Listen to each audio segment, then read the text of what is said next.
start with this session. All right. Very good. And now we are on YouTube. So, good morning to everyone. Good morning to everyone, and welcome to the, well, it's now the fourth, if I am not wrong, the fourth webinar of the Spin-off Competence Lab initiative.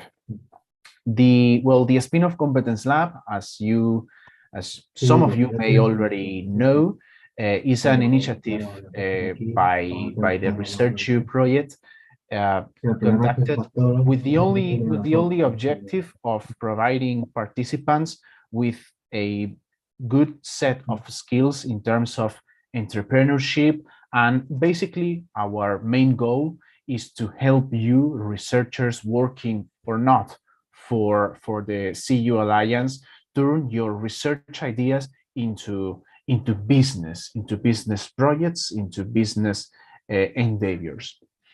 We have had already 3 previous sessions of this Spin-off Competence Lab. All of them are on YouTube uploaded so that you can watch them anytime you want. The first one on lean startup methodology on the 20th of October, the second one on equity finance on the 9th of November, and the third one on speculative design on the 11th of November. Today, we are having with us Margaret Manjon, researcher from the University of Malta, who will be explaining all of you how to apply creative thinking methodologies to problem solving, and thus contributing to the successful development of any business ideas you may have. My presentation was intended to be very short because our protagonist is Margaret today.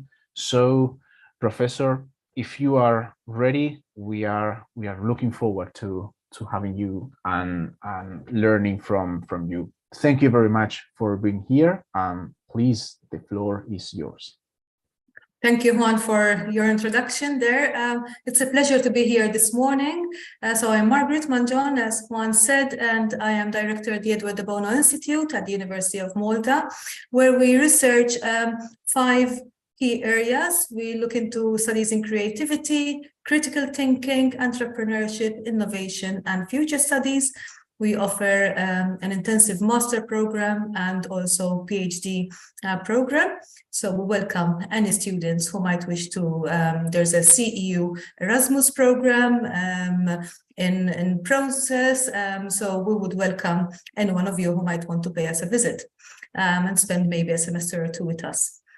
So in the meantime, this is going to be an interactive session this morning. So I would be very, very grateful if more people switched on their cameras. It would be lovely to see you all, especially because you will be interacting with each other. Okay, so when I will actually place you in breakout rooms, I wouldn't like to have people who end up staring, waiting for people to speak, and there's perhaps no one behind the camera. Okay, so as you can see, my approach is relatively informal. Okay, and that's how the session will take place, basically. So I am here this morning to talk about things that are perhaps more fluid than equity finance and the other subjects that we have been exploring, which are all very, very important from a tangible point of view to make your future businesses successful. I am here to take you through a thinking process that will hopefully be able to empower you to make future decisions in business, in your academic work, and also in your personal life, perhaps more confidently. Okay, so I shall start by sharing my screen. In the meantime, please feel free to unmute yourselves as we go if you have any questions, and interject, because since I will have my presentation on screen, I will not necessarily see anyone who might open their mouth or put their hand up. Okay, so welcome everyone this morning. I hope that you will find our little journey of interest. I'll share my screen with you. And now you should be able to see my presentation in full screen, yes? Yes, we are. Thank you. Good, thank you, Juan. Okay, so our lovely backdrop here. I think that this was a great idea. Lots of work, especially for Juan, CEU project, but it's fantastic to see universities coming together. So this morning we're going to explore how we can possibly turn problems into opportunity, basically because of human nature, perhaps. We are very good at spotting problems, but perhaps sometimes find it a little bit more difficult to get out of those problems and think from a different perspective. So here this morning, we're going to explore a potential way of how to do that without necessarily reinventing the wheel. What we'll be doing, in fact, is to define creativity, because essentially this is a skill which is very, very important for all of us to capitalize on. We're going to very briefly take a look at the role of creativity in the 21st century, which has proved to be quite challenging so far. And then we're going to move on to a practical aspect. So we'll have a look at divergent thinking and some practice there, and then we'll close it all together, bring it nicely in through convergent thinking and some practice there. So this would be stages 3 and 4, where you will be working in breakout rooms, and then we'll have a discussion. So essentially, defining creativity has been an arduous job for many, many researchers over the years. However, creativity is often defined as the outcome of a process that involves novel and useful solutions. Okay, and because we're in an academic context here, I dared to sprinkle some references here and there, perhaps for future and further research for anyone who might want to take it up. So it's very important to come up with new ideas, and new does not necessarily mean that it has never been invented before. Perhaps it would be new in a specific context. Okay, reinventing the wheel all the time is very time-consuming and energy-consuming, so we don't necessarily have to do that. But perhaps we can apply principles to different concepts, so in a context. So in different contexts, the aspect of novelty can come across. Also, creativity can be manifested at the individual level and at group level. And this is very important because sometimes we find it difficult to empower ourselves and empower others when we're working together. This is the most important aspect of it all. Some people would say, normally I ask my students, are you creative during the first lesson? And most of them don't put their hand up. Okay, and I say, why? But how or what?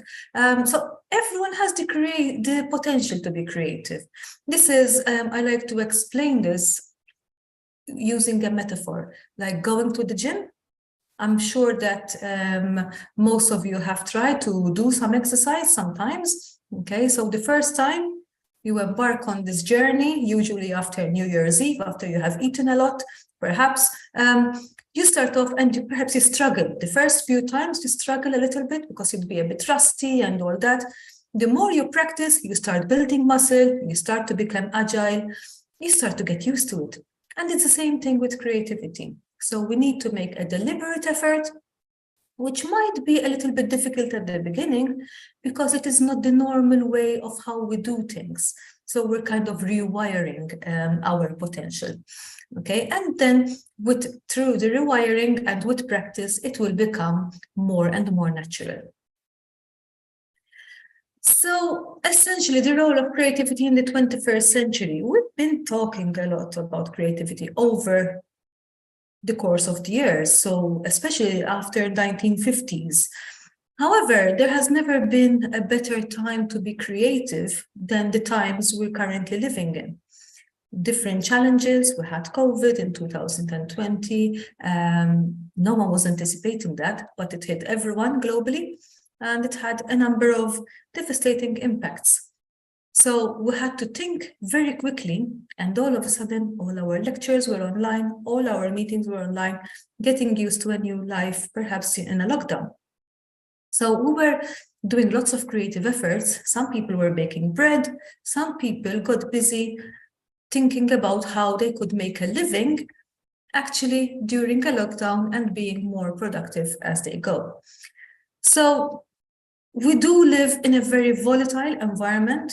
Currently, for example, because of conflicts at the borders of Europe, we have also explored this experiences volatility in terms of price hikes, different business circumstances, which require us to rethink, which require us to remodel how we do things.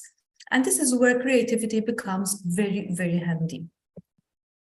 We also live in complex societies. So the more we progress brings complexity alongside with it at different levels, business levels, society. So this is again one other area where and why creativity becomes very, very useful for us to be able to address these new emerging circumstances. And changing scenarios. So the changing scenarios, different landscapes, different modes of how we are pursuing our studies, new opportunities have emerged over the last couple of years that perhaps people did not consider before. Again, all asking for us to become more agile in our thinking and the ability to generate new solutions. Which is why creativity is a necessary skill for everyone. Being young, middle-aged, older in age, creativity is a must. So I would like to invite you to look at every problem as an opportunity if we find creative solutions. And with this, what I would like to invite you to explore is to try and make an effort to come up with multiple solutions, okay? Because very often, we find one solution, we try to be happy with it, but then we see that it is not necessarily the best fit for whatever we're looking at. So making an effort to combine different solutions, perhaps we could have more elegant, long-lasting, and perhaps even efficient solutions in the long run. So how do we go about turning problems into opportunities? This is, in some way, not necessarily tricky, but challenging, because we're not always used to do something in this way. So when we're looking at problems and try to spot the silver lining behind the clouds, okay, sometimes we kind of get stuck.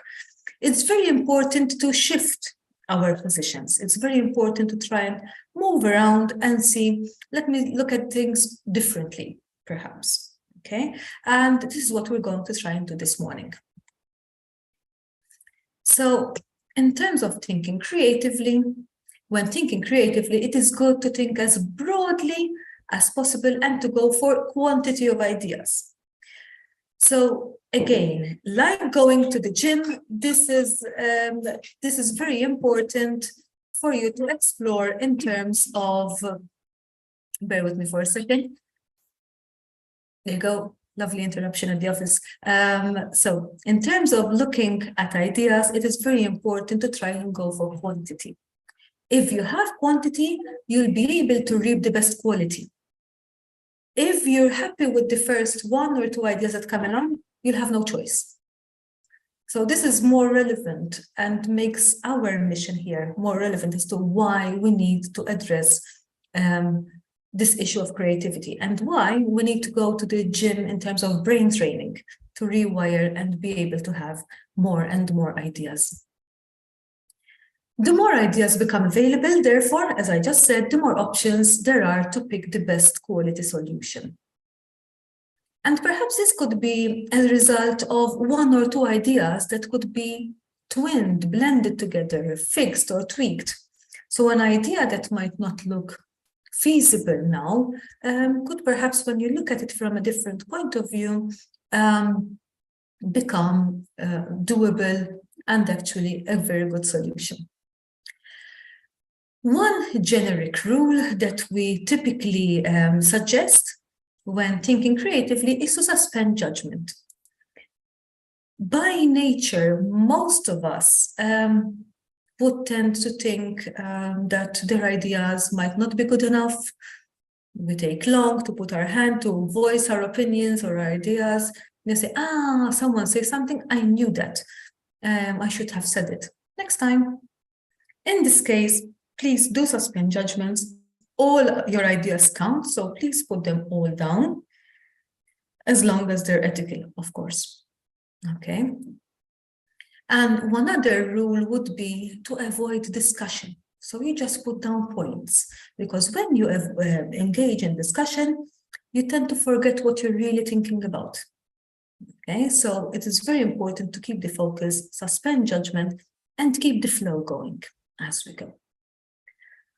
So now, again, when thinking creatively, we use simple practice items. And I'm saying this because this practice item that we will use today is very simple and practical. Okay, the idea is that first we learn a tool. Okay, so just like, I don't know, maybe an artisan would start practicing on scrap material. Okay, as the skill is refined, then we can polish things up and do things which are more expensive. In this case, once we master the skill, we can do things that are more realistic, more, let's say, our business. Okay. So on with our task for this morning, and I would like to introduce you to divergent thinking. So when we're looking at divergent thinking, we're looking at widening our thinking process. We're looking at exploring things in a different way, and we're inviting ideas. So we're suspending judgment, and we're not placing judgment or assessing ideas at this point in time. So here, this is the process of creating many alternative solutions to a problem that you are trying to solve. And here, might I add that it is very important for you to actually put the focus down when you're thinking of an idea or trying to solve a problem. It is very important for you to specify the focus. In our jargon, so to say, you could have a problem statement. So what am I thinking about? And this will help you to keep the focus and to generate ideas in relation to that problem statement. So, first practice item for today.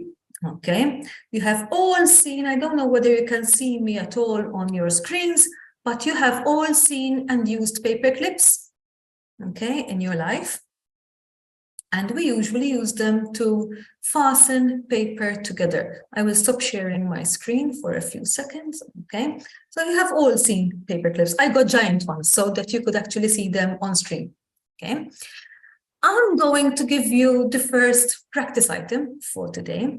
And over the next 2 minutes, I would like to invite you to make a list without judging your idea. So anything counts, okay?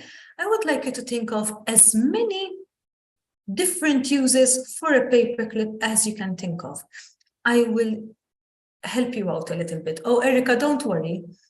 I saw Erica's eyebrows go up. Don't worry, it's fine.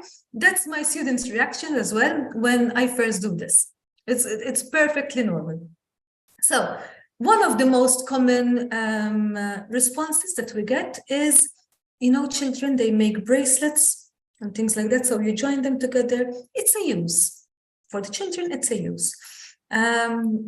Perhaps in your homes, you put up a Christmas tree. And year on year, I tend to lose the string of my Christmas decorations.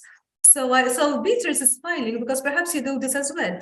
You open it up, it becomes a hook. I mean, a smaller one, of course, a bit more dainty, you know, this is a bit big. So I gave you 2 examples.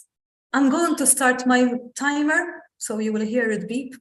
And in 2 minutes, your time will be up. So for the next 2 minutes, please, thank you, Godfrey. I would like you to make as many think of as many different uses for a paperclip as you can.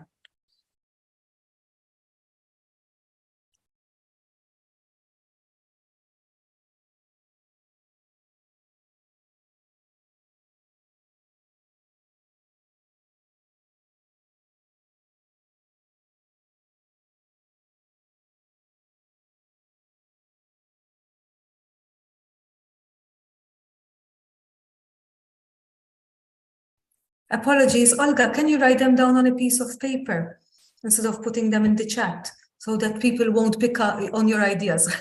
Keep them to yourself for now. Sorry, Olga, my mistake.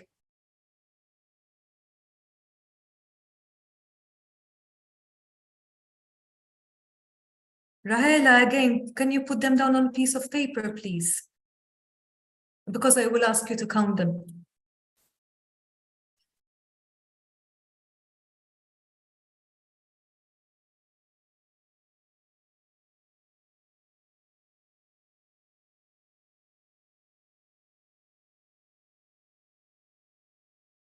Beatrice, on a piece of paper, please.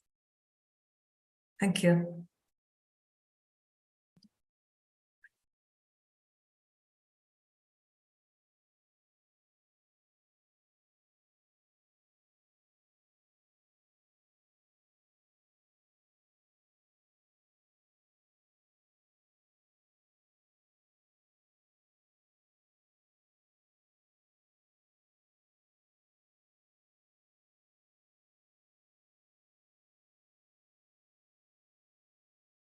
"20 seconds, no pressure.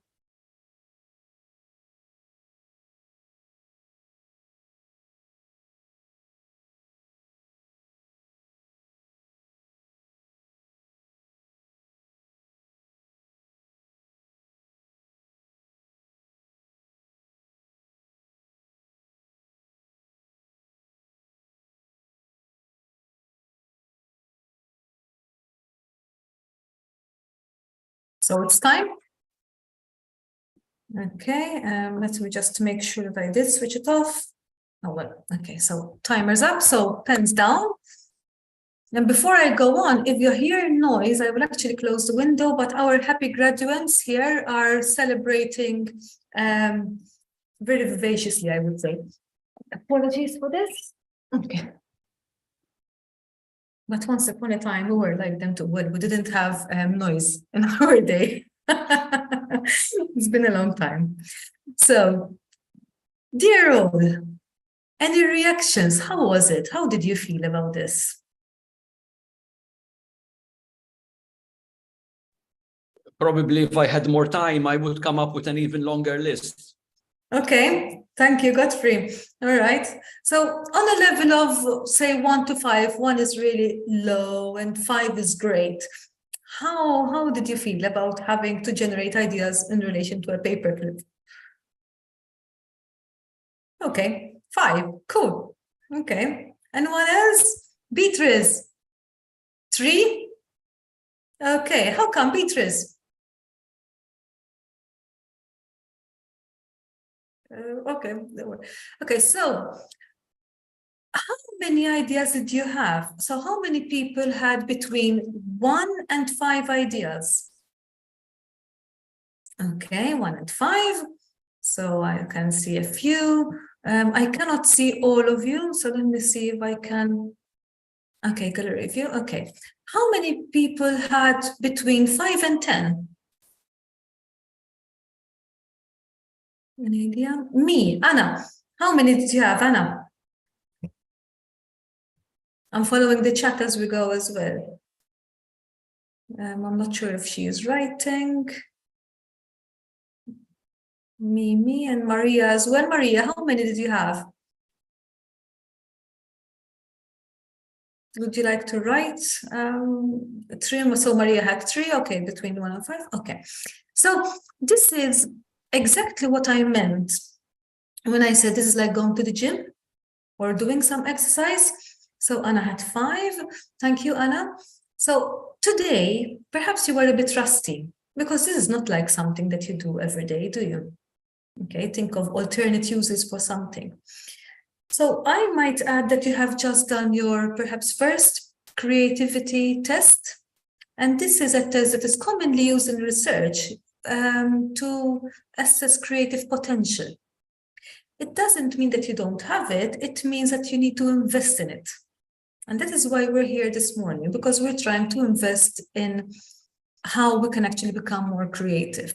Okay, so your creativity muscle, okay, will become stronger and stronger the more you practice these, the more you get out of your comfort zone and you zone in and say, okay, let me try and do something differently. And even the way you phrase things, sometimes our mindset can help us here. Okay, so if you normally do something in the same way, you can ask yourself, how can I do this differently? Is there another way of doing it? And like that, you would be enhancing and empowering your own rewiring, if you wish. So I will share my screen. Actually, before I share my screen, sorry. So here I had, bear with me for a second. So Maria said, pick up my hair and fix a zipper. Olga said earrings, and Raquel said to open bags. Beatrice also said to open or reset electronic devices. Anything different?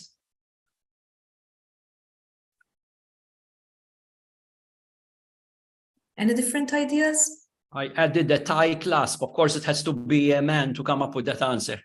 Oh, well, actually, you could use that for a scarf as well. If it's windy, it could be useful. Okay. To replace a button. Yes, Olga. Anything else? Maybe as a substitute for bookbinding. Yes. When you like do the bookmark. DIY. Great. Thank you, Seth. Okay. Anything else?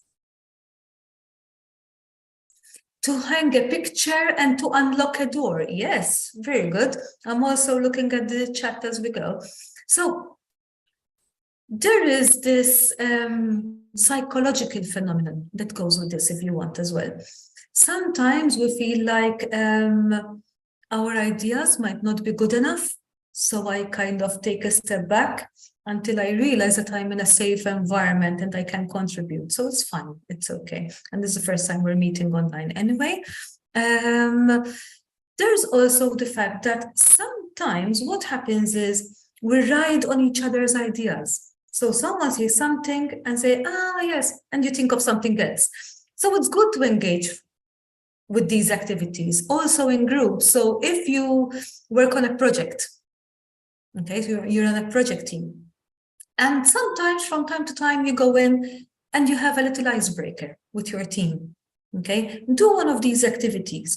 It gets people to warm up. It gets people to start, to get the creative fluids going, okay? And it's a very, very useful way of doing things in a different way. We also have, and I'll just close up this section with the last three ideas. So Beatrice said jeans hem, yes. Open SIM tray, okay. In my day, it used to be open the CD drive. Zip up or down a code, good one.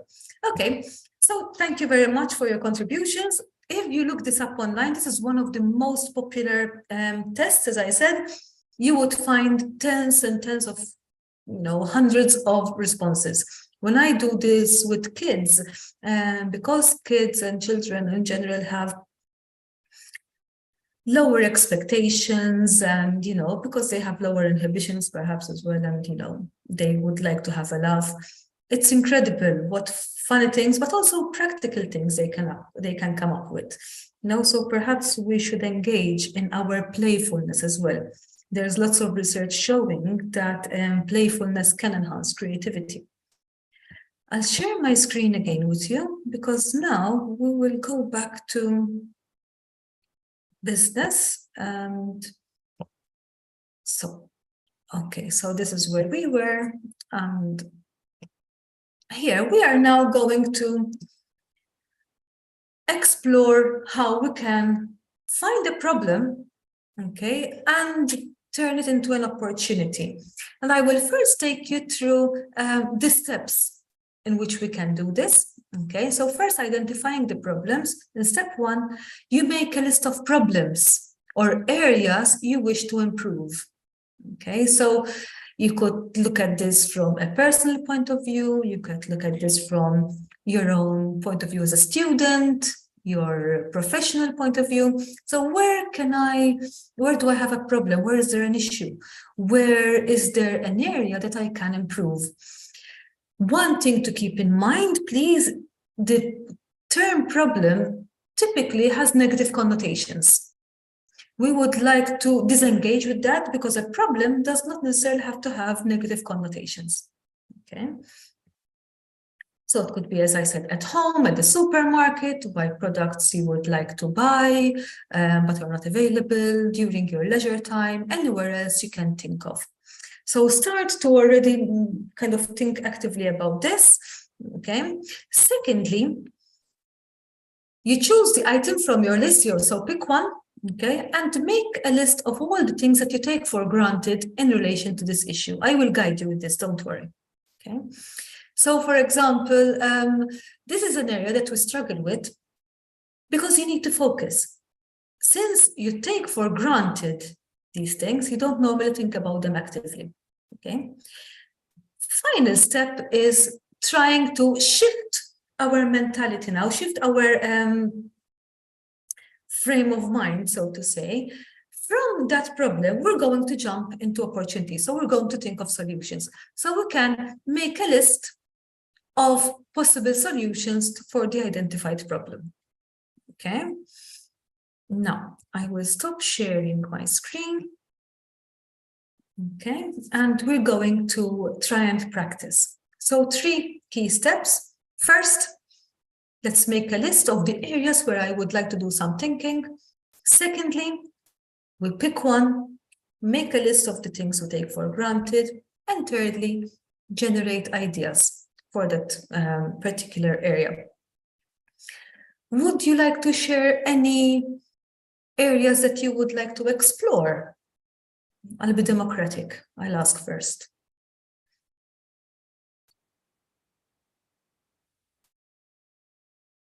How to stretch your budget, perhaps. This is a hot topic for everyone, I guess.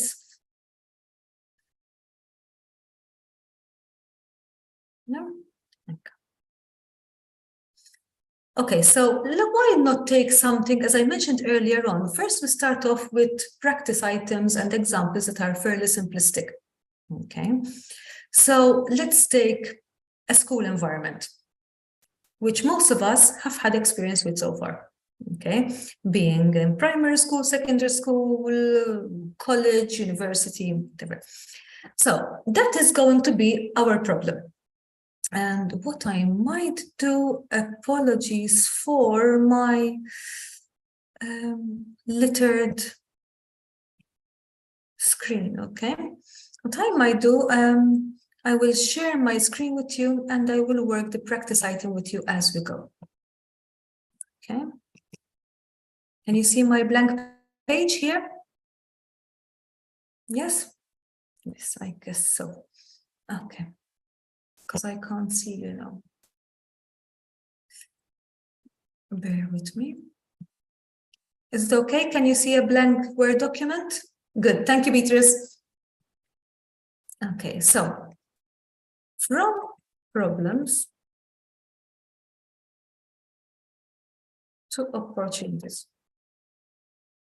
So first, we're going to identify a problem. I keep writing problem with a capital P, and it shouldn't, because for me, it's the focus. So somehow my mind goes in that direction. So step 1, identify a problem. I'm going to keep it general, and I'm going to say lifestyles or I'll just pick an area, a very broad area, schools, okay? Step 2, related to a list of what we take for granted, yeah? So now I will need your help. I cannot see you because you're in a very tiny window on the side of my screen, but if you wish, please feel free to unmute yourselves and speak up.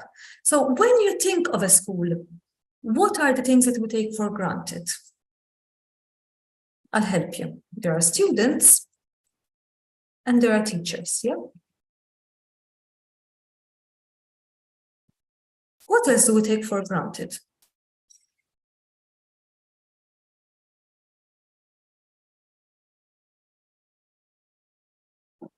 Can you explain a little bit when you mean For we take granted? for granted? Yes. What things we assume that are there?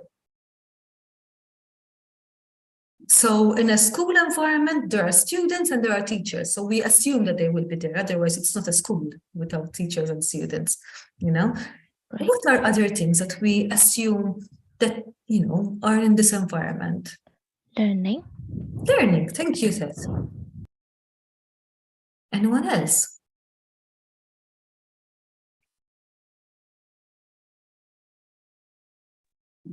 But it could be, for example, books or pencils. Books or Pencils. pencils. Pencils. Okay. May I say stationery? Pencils, books, pens, you know, all these things that we need to write with. Okay. Anything else? Classrooms. Classrooms, yes. Anything else?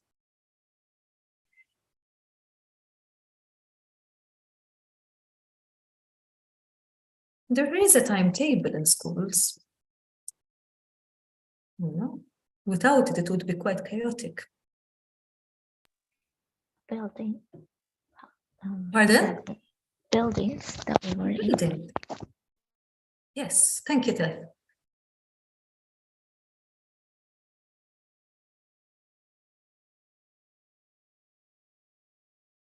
Anyone else would like to contribute? When you're in a school, what do you do? What happens? We are having several comments on the chat. Okay, let me see. I can read them to you Oh, if yes, that please. helps Thank you. you. Absolutely, absolutely. So The first one, exams. exams, for example, computers. Jose has mentioned recess time, and Paloma following that, playground. Okay. And access to school. Does this mean access to an education, like the right to have an education?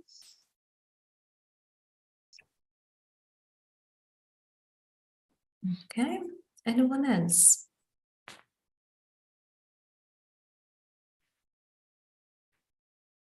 There's something else in the chat. So the toilets, yes, Maria.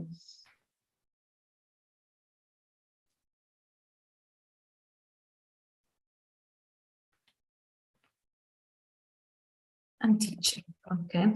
Perhaps emotions. Okay.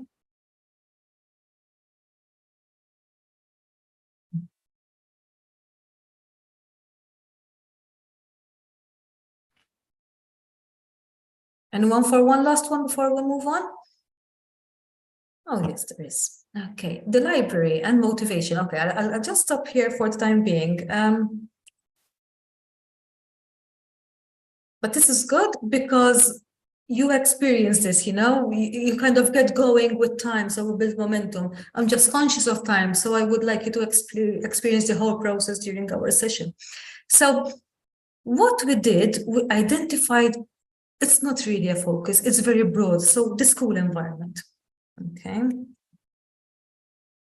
The school.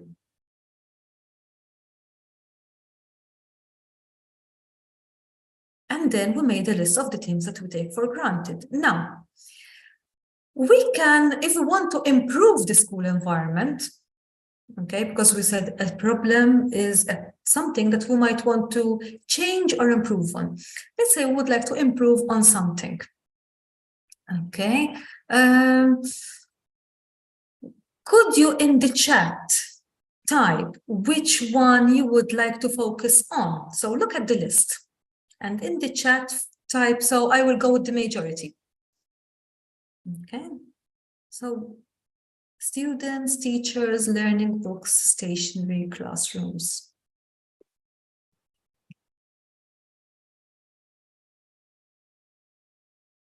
Mm-hmm.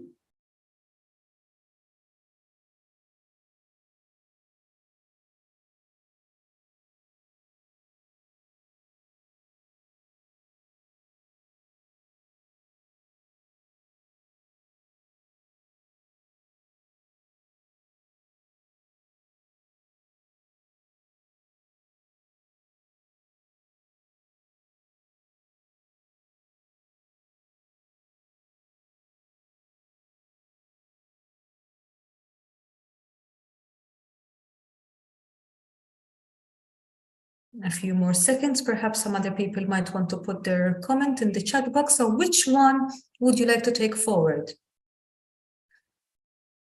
Well, we seem to have reached some sort of consensus. Okay, so relationships. So may I stop here while I share my screen? Can you see the chat box as well?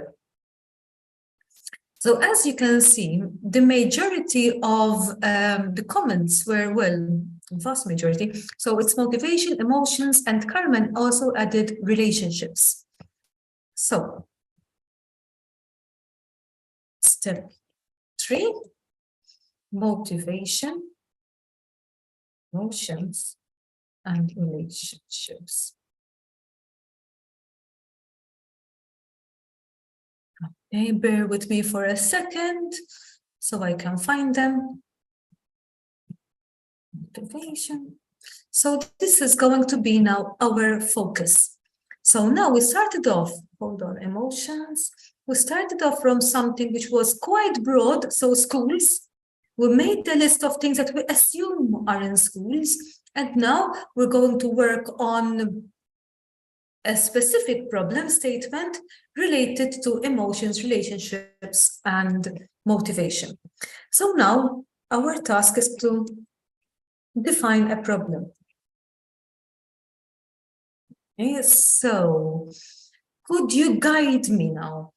When you're talking about emotions, relationships, and motivation, what would you like to improve if you had to write a problem statement? And now I will give you some time, I will give you a few minutes actually to think about this, okay? And I would like to invite you to write a problem statement. Now, when you write a problem statement, it needs to be quite focused, because if it's not focused, you will have more than one focus. And that doesn't work because your attention will not be concentrated, so to say, in one area. So let's have a problem statement which is concise, so perhaps 7 to 10 words long, not more than that, and something that is open, so something that invites ideas, so that now we will move on to the generation of ideas. Okay, take a few minutes, and then again write your statements in the chat.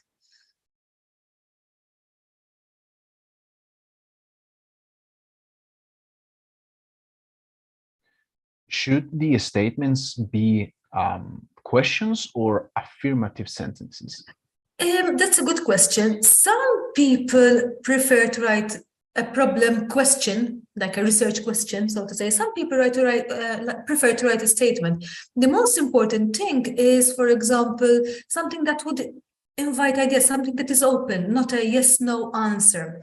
So, for example, how to make our students more emotionally literate. Okay. To foster genuine relationships. So that would be, I mean, off the top of my head, my problem statement there. So I could actually, if you would like to experiment with this, I will still give you a few minutes, but we could also go with this, okay, later on. So take your time and practice. So if you want to still post it in the chat, I will give you some feedback on your problem statement, anyone who wants to do it. I will give you 2 minutes for this so that we don't end up spending too much time on it.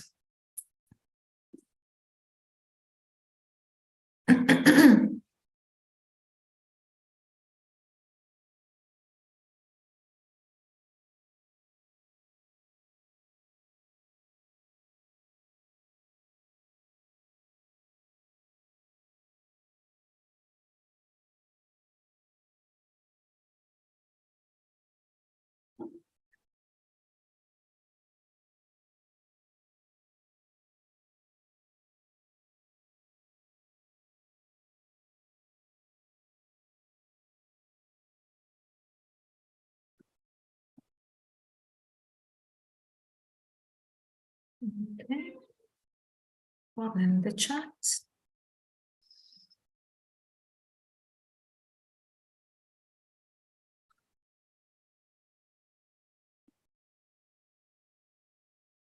Okay. So I will give Okay, thank you. I'll just give you a few more seconds just in case someone, because we have a few coming up in the chat. That's great. So just a nod, Juan, can you see my comments box on the screen as well? No, I cannot. Okay, I don't cannot. worry. Maybe you could simply copy and paste the comments from I'm the just chat going to do that, the... yes. All right. Let me do it.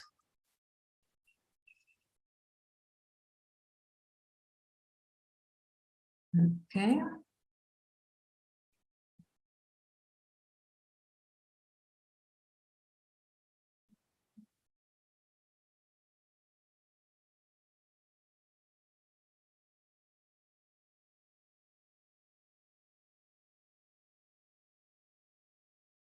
I'm glad with how many we have, actually.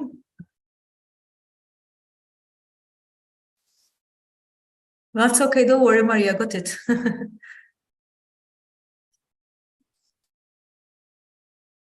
Well, sour, I like sour sweets, but okay, so there you go. Okay. Paloma, that's an excellent one, huh? Okay, so we do seem to have a social heart, which is great. And now, okay, Ted, thank you very much. So let's close it at this for the time being. So Ted will be the last one. That's okay. So there's one more. Okay, so I can never say no to students. You see, I keep on pasting. Okay, thank you, Manuel. This is also great. In a way, it's good because I know that you are all following. That's good. Thank you. So this was the one that I came up with as an example. I will give you some feedback on the ones that you have put together yourselves, okay? So when you have, for example, productivity takes precedence over emotions or feelings. I forgot who wrote what, okay? So I won't address the person by name because I don't remember.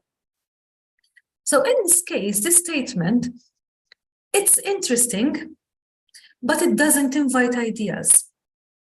It seems like it's a de facto statement. It's there, okay? So productivity takes precedence over emotions or feelings. It's interesting in concept, so all it needs is rewording. How we place our words, how we write them, how we phrase our sentences will help us to be in the right frame of mind to look for solutions.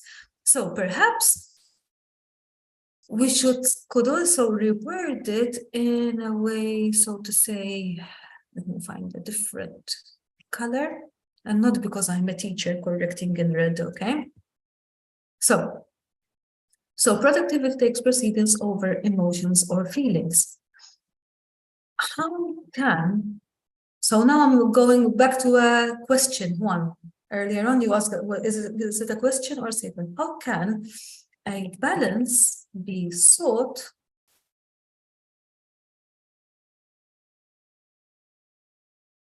between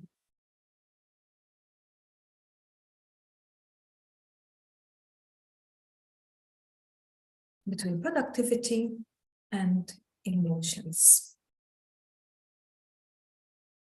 Okay, that question invites alternatives. The how, so you're going to come up with solutions there. Okay, and that could be a phrase that can very easily be used for you to come up with solutions in relation to that. So a balance between productivity, emotions, or feelings. Okay, we're actually going to use these statements in the breakout room. How to motivate our students to be creative? Yes, again, the how to. Okay, so inviting solutions there, good one. How to reduce cases of bullying and cyberbullying and achieve inclusive environment. This is a very, very interesting one, very relevant. Okay, there is one problem with this. The problem is that there are two areas that you can focus on. So you can either focus on bullying or you can focus on inclusive environments. My suggestion would be to break this down into two and focus on both separately. So you would dedicate your attention fully to bullying and cyberbullying and fully to inclusive environments, because they are quite different. Although they overlap, they are quite different. So perhaps here, how to reduce cases of bullying and cyberbullying.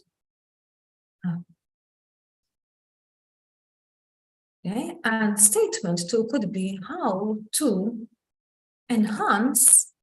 Okay, so the choice of words is important here. How to enhance inclusive environments.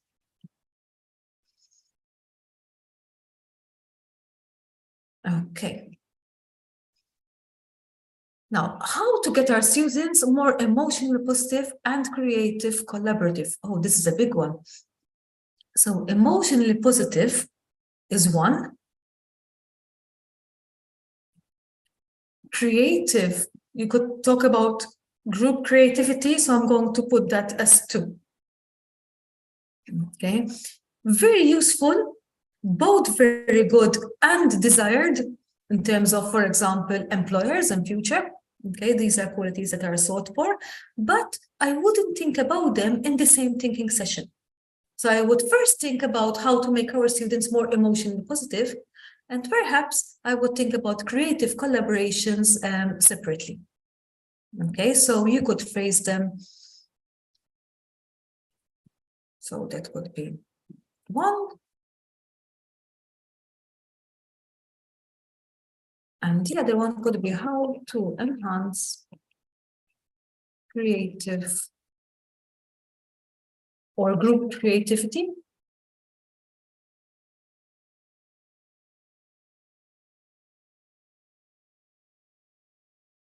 Do you have any questions so far? If you have any questions, please feel free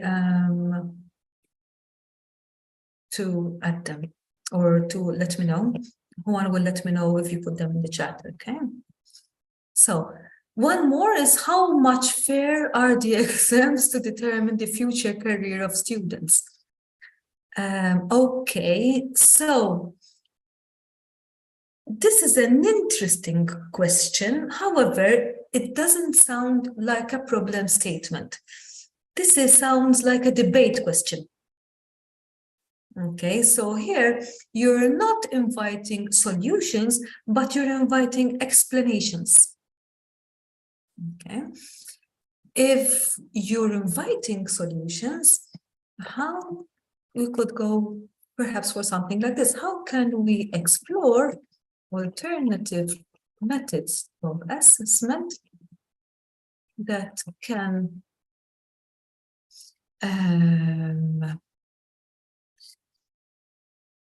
let's say address student abilities? Does that make sense? Perhaps whoever wrote it, let me know if that makes sense, because probably this is where you're coming from. Okay.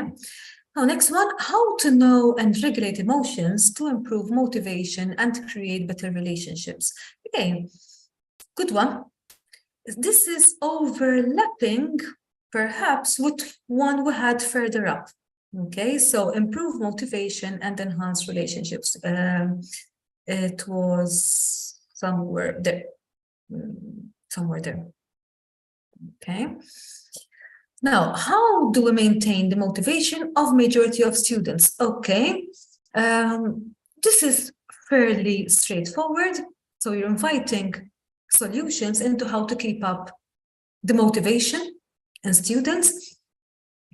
I would change perhaps the language, the grammar, but for us, for the time being, that's fine. How to foster equality between classmates? Very direct, very simple, very important. So again, that's a very good one.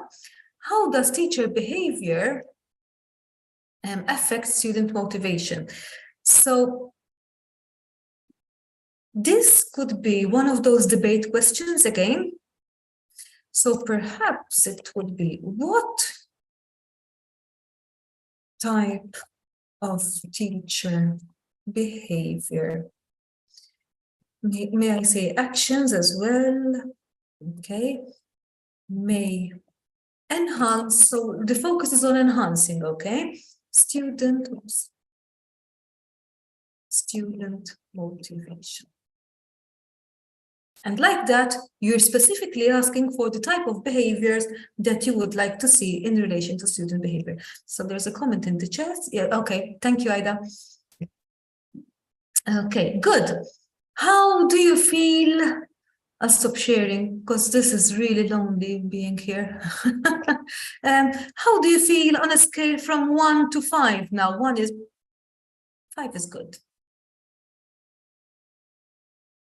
How 5? Oh, cool, 1, thank you. I didn't pay him, huh? Better? More at ease? Well, 5, cool, Beatrice. You've gone up from 3 to 5, cool. Okay, good. Manuel, how are you? You're smiling, good. 4, well, you wrote a good comment there. I liked it, thank you. Good. Okay, let's move on. So what's going to happen now is if I'm going to put the questions down in the chat, okay, I'm going to allocate breakout rooms.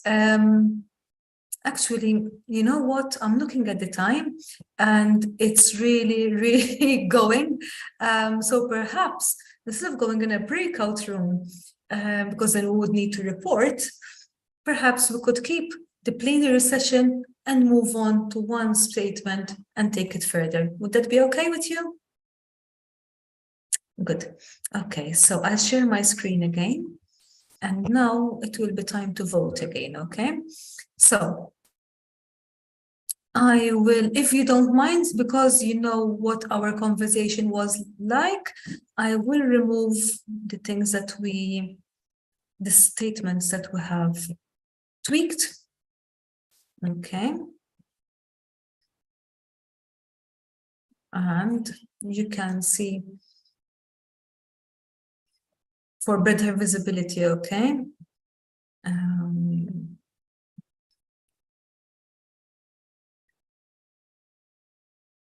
I'm even ignoring my statement now because I prefer to use yours. So I'm giving these a number.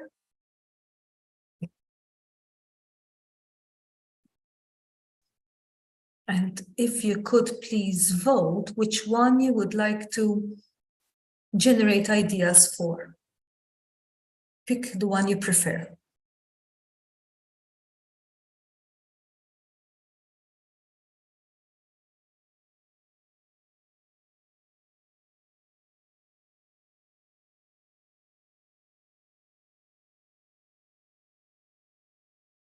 Okay, so write in the chat the number, please.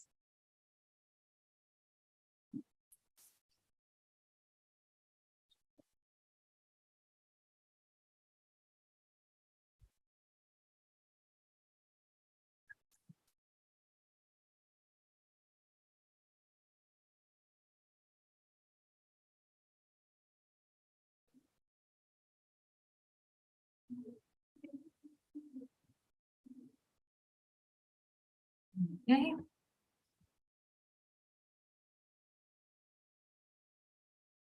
It's like you read each other's minds. So we have 2 or 6, 8, 8, 10, 10, 10, 8, 10, 8 or 10, 8, 10, 8, 8, 8, 8. So 8 seems to be quite a popular one. So it's between either 8 or 10. So either, so I'm going to, if you don't mind. Oh, hold on. So,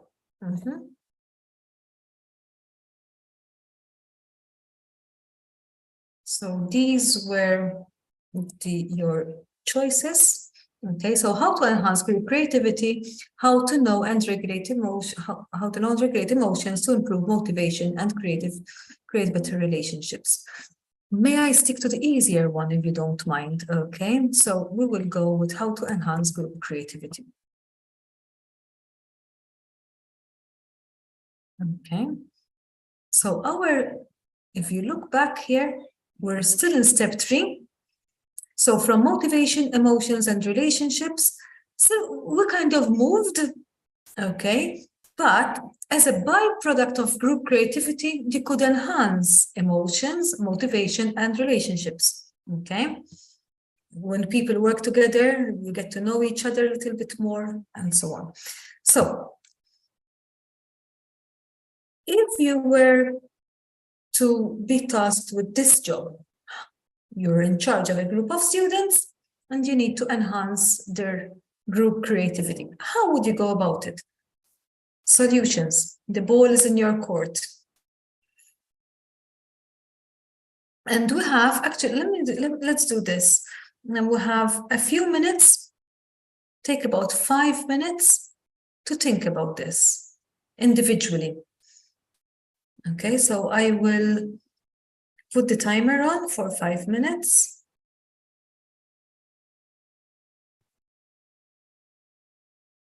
So if it were up to you, how would you enhance group creativity? What would you do? What solutions are there? They don't necessarily need to be the usual solutions, so we're going for novelty and usefulness, okay? They can be, if you want crazy ideas, we'll see how to make them work. So suspend judgment, just come up with how you would enhance group creativity. So put them down somewhere on a Word document, piece of paper, and then towards the end, we'll put them in the chat. Okay, so you will copy all and paste them all together, so we'll know who's saying what. Okay, so 5 minutes. Well, it's almost 4 now, but I'll paste the task in the chat as well.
Carmen, hold them for now so that you'll keep your ideas to yourself for now. So that we'll get the ones who are a bit sleepy to think a little bit as well. Maria as well, hold them for now. Don't press enter for now, okay? I'm so happy to see your motivation levels up. It's okay, Carmen.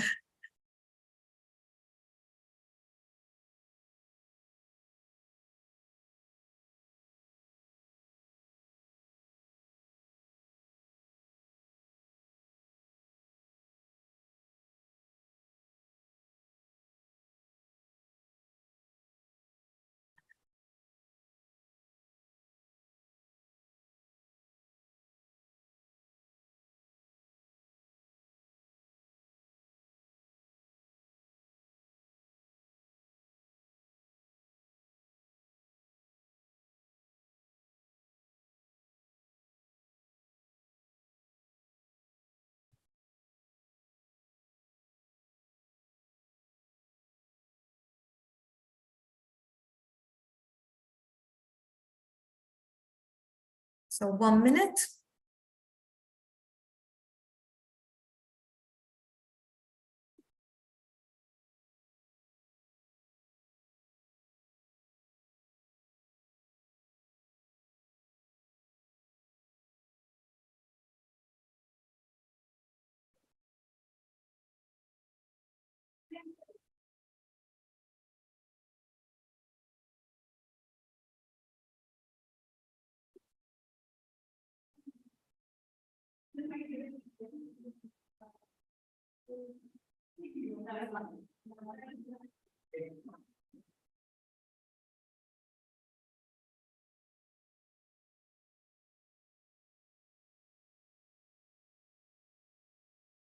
Okay.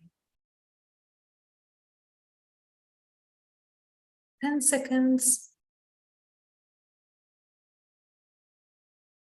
So 9, 8, 3, 2, 1, and that's it. Okay, so time's up. Would you like to paste your answers in the chat? So here I have, I'm not posting the names if you don't mind, so bear with me. Okay.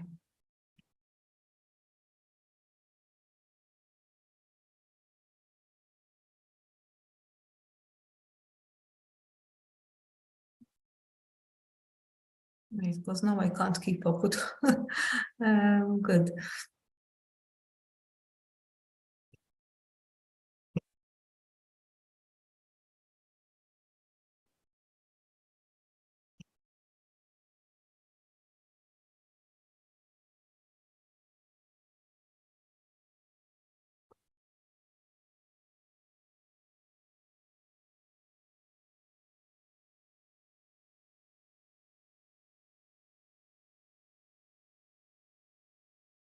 I hope that I'm not missing any. So I'm just pasting them in the chat. Some have more than one next to each other.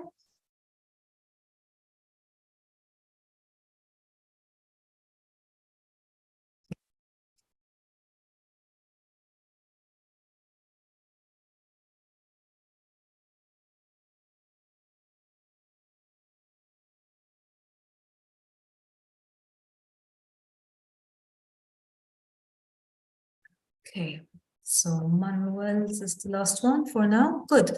So, oh, sorry. Thank you, Juan.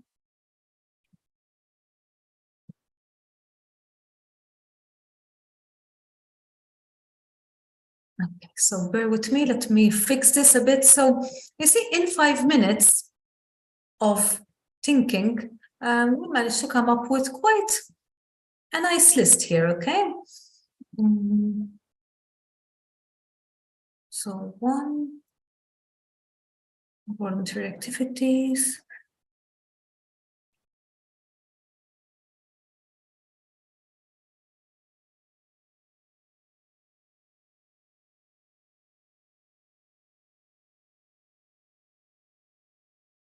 Okay.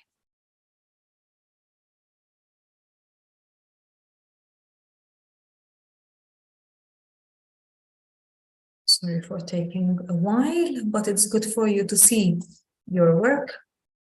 It's the best way of looking at this.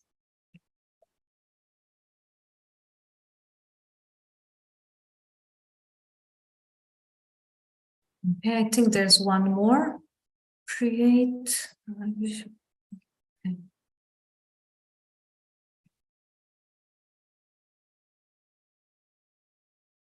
Oh, thank you, Raquel. Thank you. It's been lovely having you. Okay, so good. So look at this, ladies and gentlemen. You managed to come up with 17 different ideas. Some might be related of how we can enhance group creativity. So to create a friendly environment, to propose semi-open tasks to be developed and the collaborative group, I think, so working on a common task, okay, Add physical movement to this task, so add interest there as well. Good. Meetings outside of the school to get to know each other, volunteer activities, define together the group creativity, that the group vision, so to have a common vision perhaps, cultural events. If we are able to link multiple fields of knowledge, we will be more creative than if we are experts in just one field. Give them different roles to members within the same group. Let them get bored, give them reference professionals, let them give their opinion, don't put unnecessary rules in certain exercises, give them time to think, brainstorming sessions, trying to visualize a problem in a different way or in different environments, replace lecturing with debates or simulations so that students can directly experience what they are learning, and create a visual thinking. So here, I have to congratulate you all because I think that you did really well. I have to do this. Well done. You did really well with this. And it wasn't something that you normally do, you know? Again, so you did something, okay? We identified an area where we wanted to do some thinking. So schools, we made a list of what to take for granted or what we assume in relation to schools. And then out of that list, we focus on one area. Can you imagine that you are working in a school, because this is a topic, or in an organization, and you had to do this activity.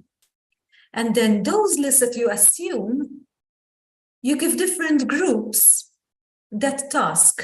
So they define a problem statement and they generate ideas for the task. Can you imagine the wealth of ideas that you would have in a group, in an organization? So if you're setting up your own little business, okay, and you're looking, you don't need a consultant, not necessarily in this case.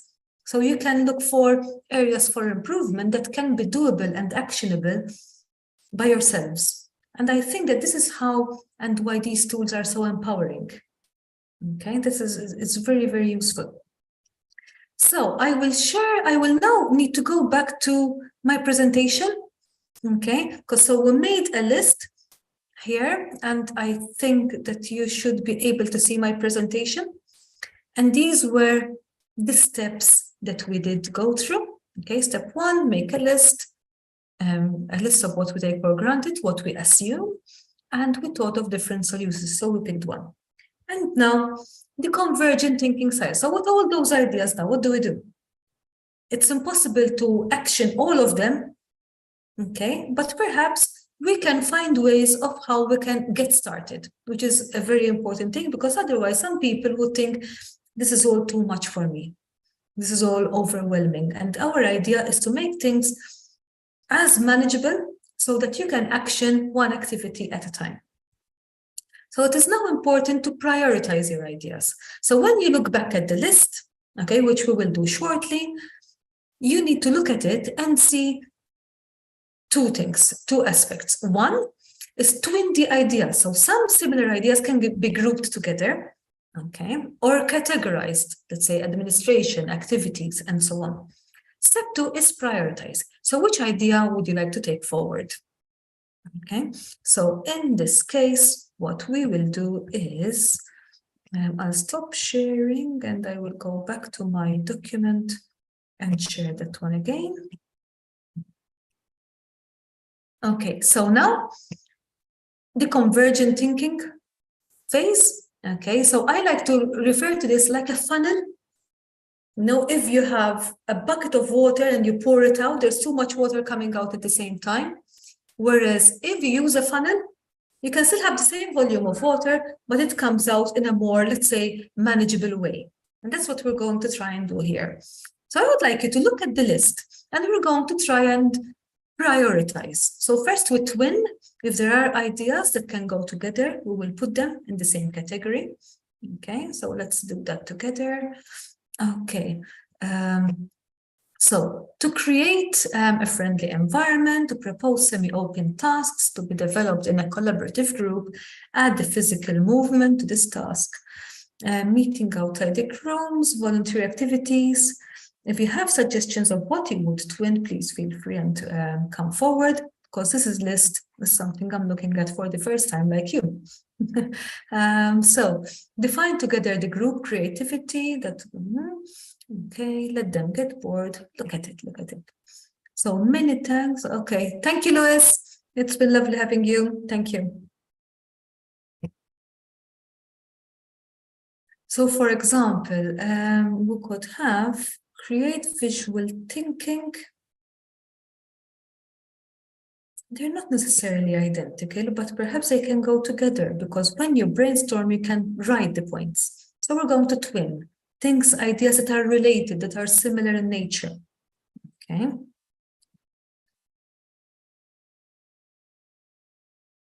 Visualize a problem in different environments. So here you might say that some will overlap. I could possibly think of friendly environment with meetings outside the school, you know.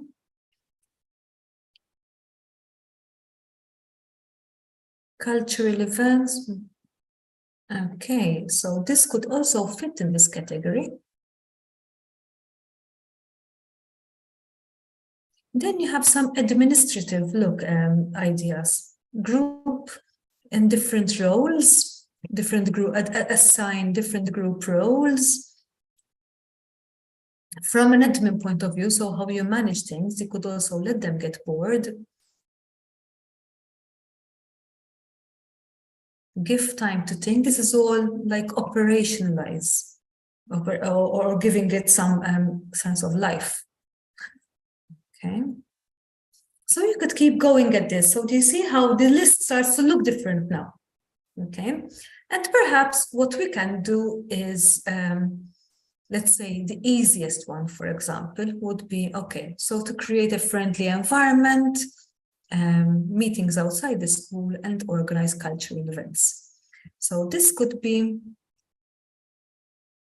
convergent stage. Okay. So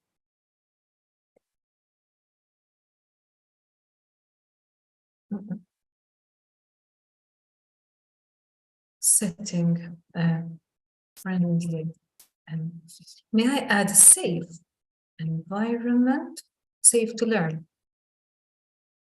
Okay, where learning can take place in real life contexts. Okay, outside the formal learning environment. What I try to do with this statement here, impromptu, I try to encapsulate these three statements. Do you agree? Or do you have any comments? Okay.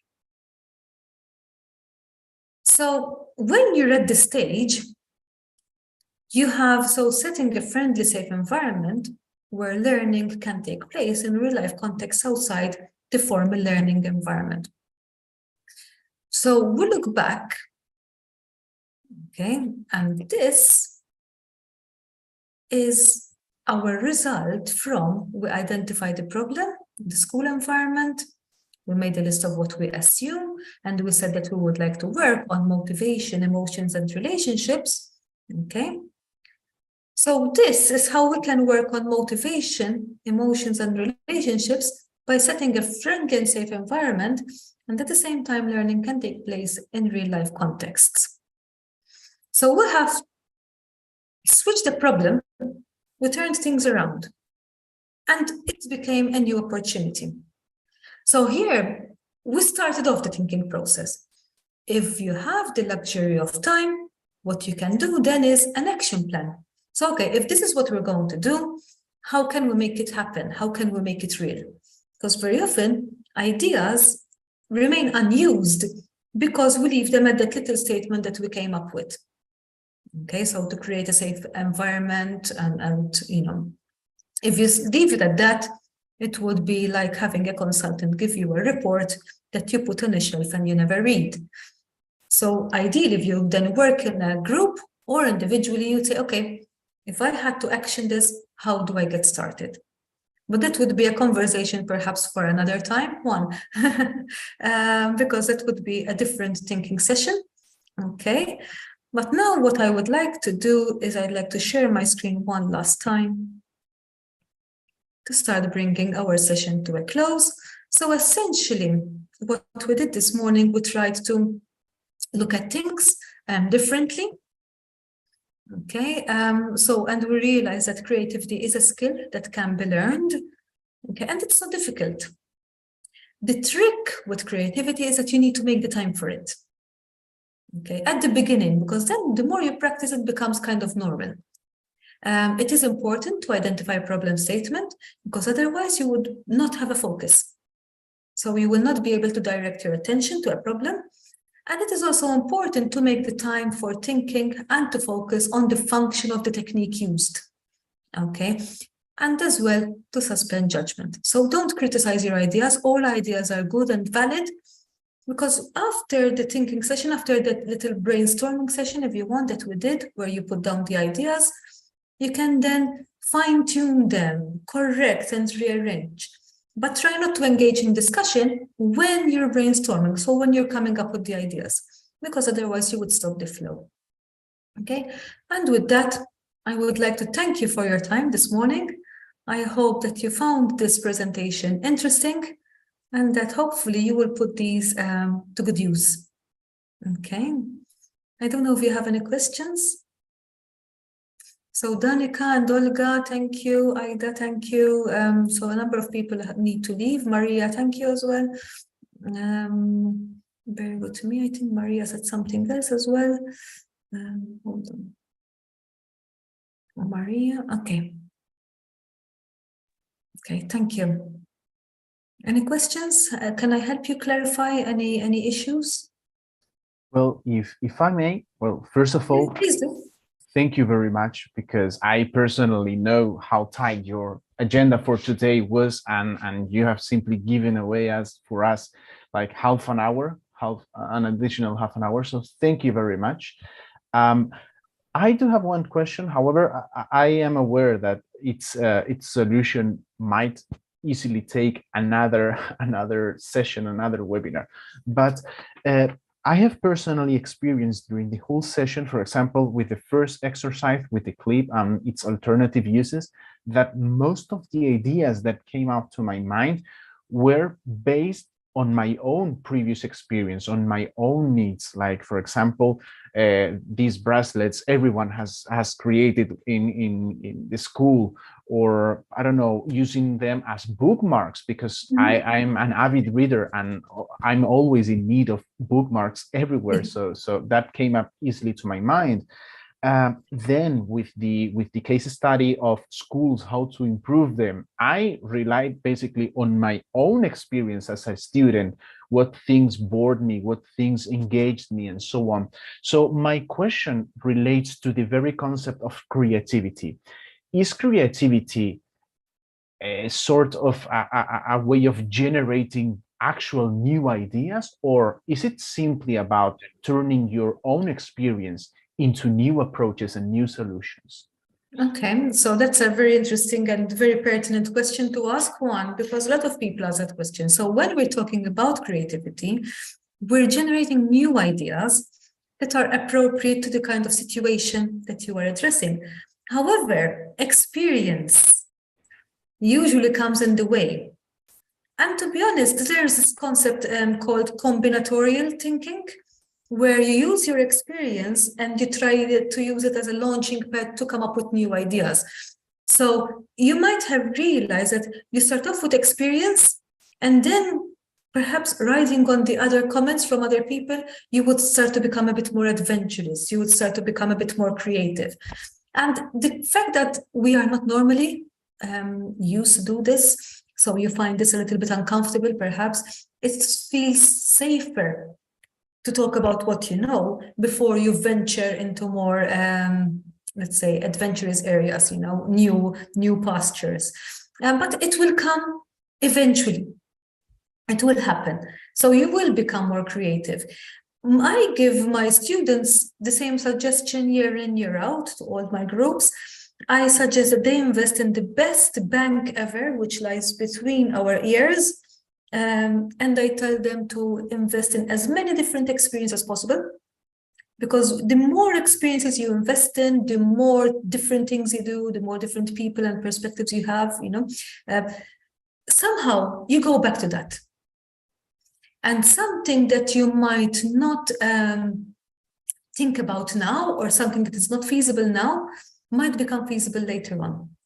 So your experience, your memory plays an important role in being creative as well. So they do go together. I hope that I answered your question. Absolutely, absolutely. Thank you very much. Thank you. I noticed that Carmen told me that she's coming to Malta in April. So I might see you in April, Carmen. Good. Thank you. Any other comments or questions?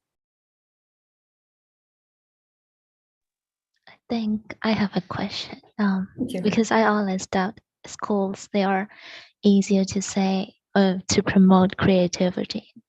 Now, do you think as an adult it's getting more and more difficult? And then how much do we, I don't know, encourage that, and to what extent could we?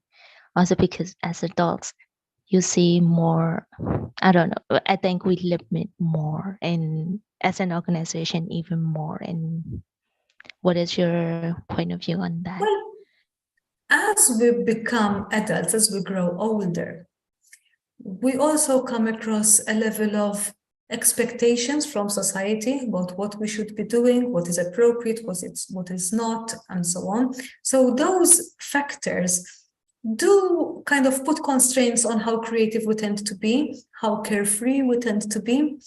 But I think the most important thing is for us to factor it in, to build it into our schedule, so try and do things differently.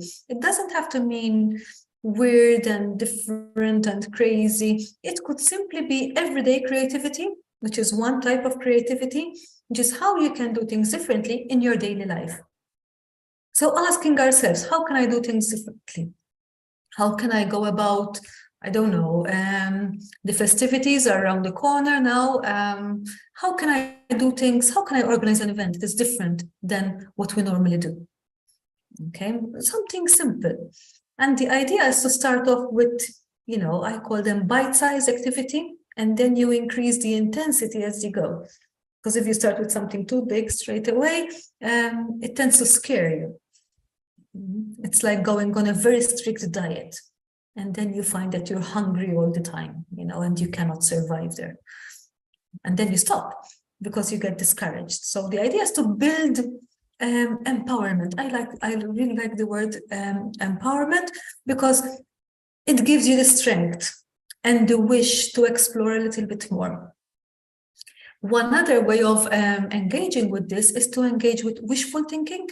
We all do wishful thinking. We do it silently. But it would be nice if we had to do wishful thinking and write so I wish if there were, it's good to give space to our wishes.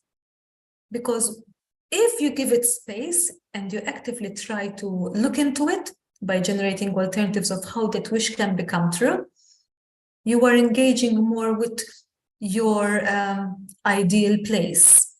I mean, in life, we know that things happen and things change, so it will not be a straight line, but it's good to have something to aspire to, it kind of makes our life a little bit more pleasant.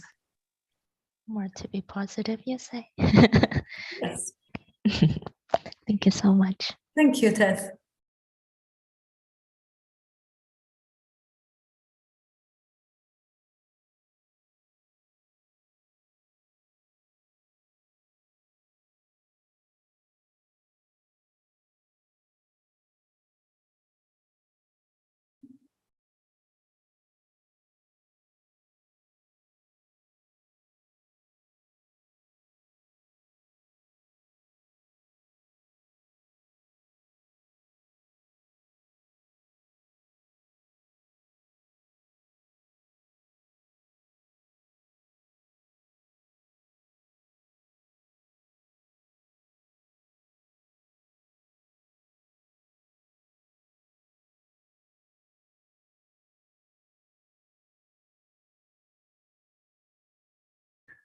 All right, so does anyone have any additional comments or questions for our speaker? I cannot see any new comments on the chat. Anyways, if any of you wants to use their microphone to simply ask their question, will be more than welcome to do so. Yes, feel free.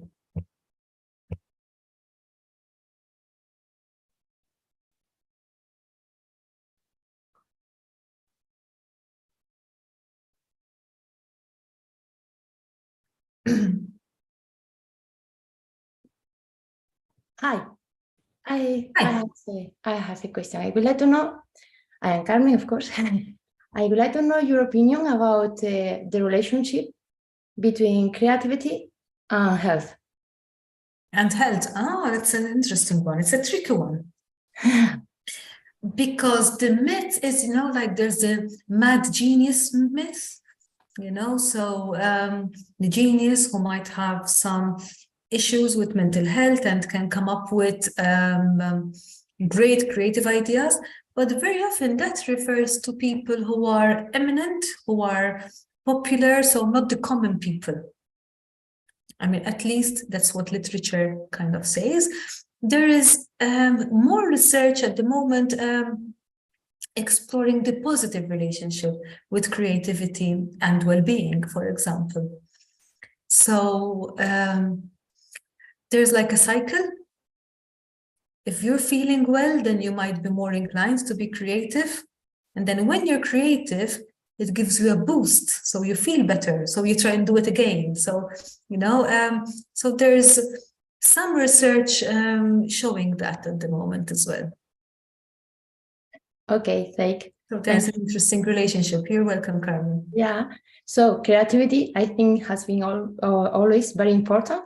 But now, currently, many people have in the community have health problems. So creativity is so useful. It's maybe one of the best medicine we have now for health.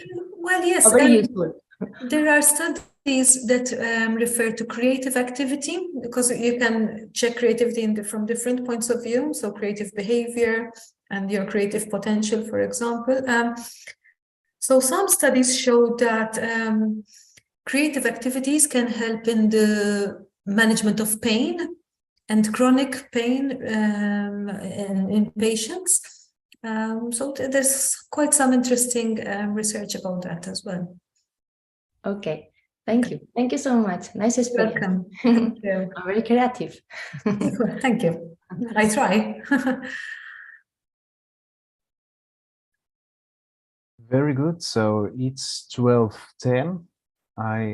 We are way over the schedule ending time. So I think it's just time to say thank you to our speaker, to Margaret. It has been an incredible session. I've been, although I'm organizing of this session, I couldn't help being engaged with the different activities and participating in them, because I believe that we can take many things away of this session, very specific steps and methodologies to improve our creative skills.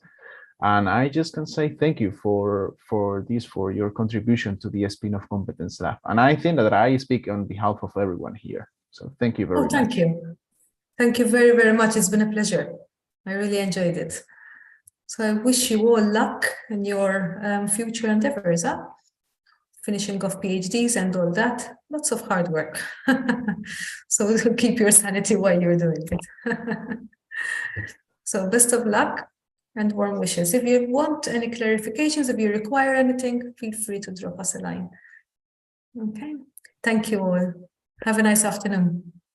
Very well. Thank you. Thank you to all of you. Thanks to you, Margaret. It's all the credit is for you. And for the rest of you, if you have already attended any of the previous Spin-off Competence Lab webinars, in a few weeks, certificate attendance will be delivered to all participants at this meeting. And we hope you may stay tuned for the upcoming webinars after Christmas holidays. Thank you very much. If you want any further information, you have our project website, you have our YouTube channel where all webinars are being uploaded. And that's it. Thank you very much to all of you for being with us. And we hope this is useful for all of you. Goodbye. Thank you. Thank you. Bye-bye. Thank you again, Margaret. Thank you. Bye. Thank you.